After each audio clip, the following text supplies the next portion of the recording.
नमस्कार, मैं हूं शम्स ताहिर खान और आप देख रहे हैं वारदात। 58 दिनों की लुकाछुपी के बाद आखिरकार आसाराम बाबू का बेटा नारायण साईं पुलिस के हाथ लग ही गया।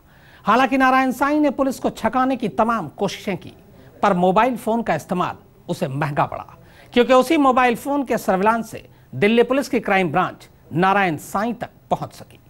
दिल्ली पुलिस ने नारायण साईं को कुरुक्षेत्र के करीब बुधवार सुबह उस किया जब वो कानूनी सलाह के लिए वकील से मिलने दिल्ली आ रहा था। बाद में नारायण साईं को सूरत पुलिस अपने साथ सूरत ले गई।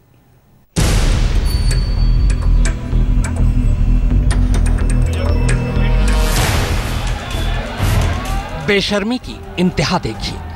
साईं अभी बस ताजा ताजा पकड़े गए हैं, चारों तरफ पुलिस से घिरे हैं। 58 दिनों तक भगोड़ों की तरह भागने के बाद हाथ आए और सर पे इल्जाम यौन शोषण का है। फिर भी साईं ऐसे खुश होकर हाथ हिला रहे मानो ये पुलिस हिरासत में नहीं बल्कि अपने भक्तों के बीच अपने किसी सत्संग में हो।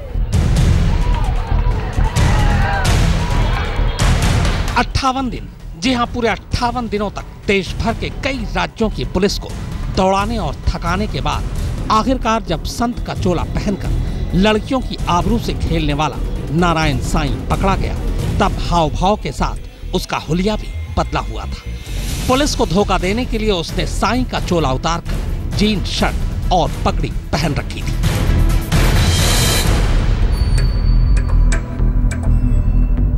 दरअसल सूरत पुलिस की गुजारिश पर दिल्ली पुलिस की क्राइम ब्रांच लगातार नारायण साईं की तलाश में जुटी थी। मुखबिरों की खबर यही थी कि साईं दिल्ली, हरियाणा या पंजाब में जगह और भेस बदलकर छुपा हुआ है, पर कहां छुपा है बस यही पता नहीं चल रहा था। और इसीलिए उसे उसके बिल से बाहर निकालने के वास्ते सूरत पुलिस ने न सिर्फ साईं को भगोड़ा करार दिलवाया, बल्कि उसकी खबर देने वाले को 5 लाख रुपए इनाम देने का भी ऐलान कर दिया। इसी बीच मंगलवार देर रात दिल्ली पुलिस की क्राइम ब्रांच को खबर मिली कि नारायण साईं लुधियाना के नजदीक एक गौशाला में ठहरा हुआ है। खबर मिलते ही क्राइम ब्रांच की टीम फौरन लुधियाना की तरफ कूच कर गई, मगर फिर तभी मुखबिर से पता चला कि साईं लुधियाना के गौशाला से अचानक निकल गया है और दिल्ली हरियाणा बॉर्डर की तरफ बढ़ रहा है। इसी के बाद पुलिस टीम ने भी अपना रास्ता बदल लिया। पुलिस के पास सफेद रंग की उस इको स्पोर्ट्स गाड़ी की भी जानकारी थी जिसमें नारायण साईं सवार था। पुलिस अब साईं की गाड़ी का पीछा शुरू कर देती है और आखिरकार कुरुक्षेत्र के करीब पीपली गांव में गाड़ी को घेर लेती है।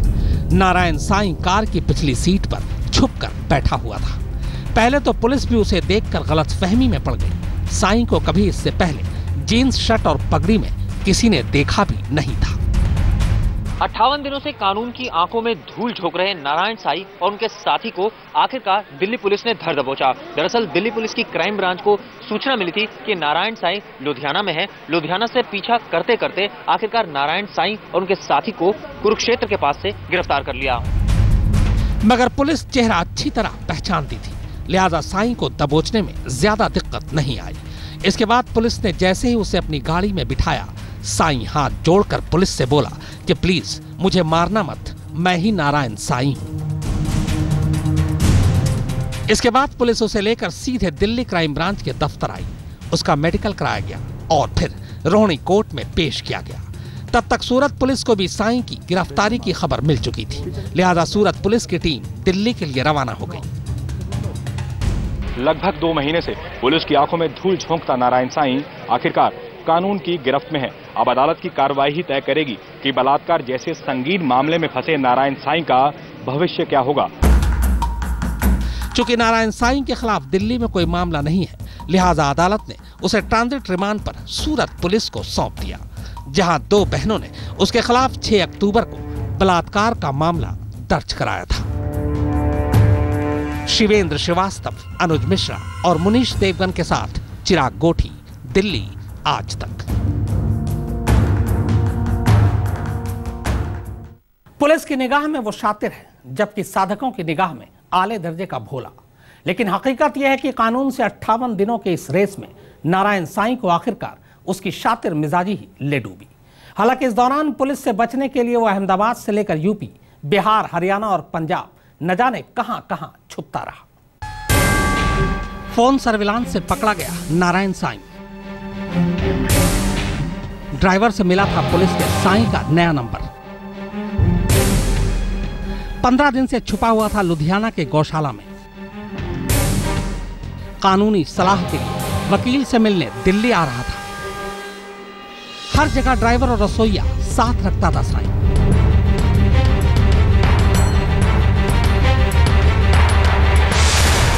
पिछले 58 दिनों तक 5 लाख के इनामी नारायण साईं ने पुलिस को यूं ही नहीं ठकाया, बल्कि इस दौरान वो लगातार भेस और फोन नंबर बदल बदल कर एक राज्य से दूसरे राज्य में भागता रहा। 6 अक्टूबर को सूरत की 2 बहनों ने जैसे ही उस पर रेप का इल्जाम लगाया, तब नारायण साईं सबसे पहले अहमदाबाद गया।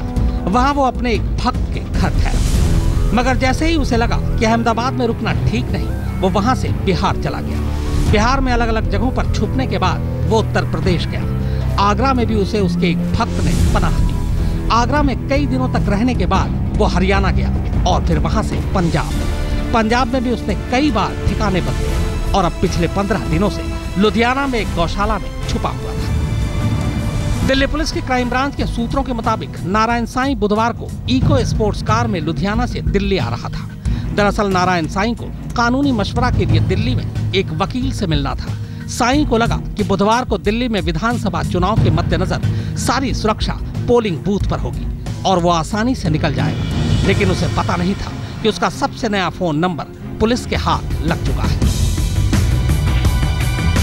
दरअसल दिल्ली पुलिस नारायण साईं को ढूंढते ढूंढते उसके एक ड्राइवर तक जा पहुंची थी। रमेश नाम का ये ड्राइवर दिल्ली के रोहनी इलाके में रहता है। उसी से पुलिस को साईं के नए नंबरों का सुराग मिला। इसी नंबर को सर्विलांस पर लगाते ही पता चल गया कि साईं लुधियाना में छुपा हुआ है। लिहाजा क्राइम ब्रांच की एक टीम फौरन लुधियाना के लिए रवाना हो गई। लेकिन टीम लुधियाना पहुंचती उससे पहले ही बुधवार तड़के साईं अपने एक रसोई, ड्राइवर और साथी हनुमान के साथ इको कार में दिल्ली के लिए निकल पड़ा, पर नंबर अब भी सर्विलांस पर था।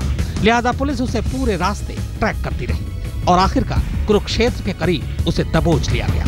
सूरत पुलिस ने साईं के साथी हनुमान की गिरफ्तारी पर भी 1 लाख का इनाम घोषित कर रखा है। हमें तो ये मालूम था ही कि ये वांटेड क्रिमिनल है, क्योंकि इनिशियली सूरत पुलिस ने हमें कांटेक्ट किया था। फिर क्राइम ब्रांच ने इस इंफॉर्मेशन को फर्दर डेवलप किया और ये ऑपरेशन क्राइम ब्रांच का सोल ऑपरेशन था। हमें खबर मिली, हमने पंजाब में उस पॉसिबल हाइडआउट्स पर रेड किया। जिस गाड़ी में साईं सवार था उसमें उसके तमाम कपड़े और दूसरे सामान के अलावा खाना बनाने का सामान और स्टोव भी मिला है। पुलिस के मुताबिक साईं हमेशा एक जगह से दूसरी जगह भागते वक्त भी हमेशा अपने साथ रसोइया और खाना बनाने का सामान साथ रखता था। करीब 2 महीने की लुका छिपी के बाद आखिरकार नारायण साईं को दिल्ली पुलिस ने गिरफ्तार कर लिया। अब आगे की पूछताछ सूरत पुलिस को करनी है, जिससे नारायण साईं की सभी करतूतों का पर्दाफाश हो सके। दूसरी तरफ साईं की गिरफ्तारी के बाद अब आसाराम के प्रवक्ता ये कह रहे हैं कि दरअसल साईं भोला था और वकीलों के कहने पर ही छुपता फिर रहा था, वो भगोड़ा नहीं है। तो हम कोई भाग नहीं रहे कानून से, हम कानूनी प्रक्रिया के अंतर्गत रहकर ही हम कर रहे हैं।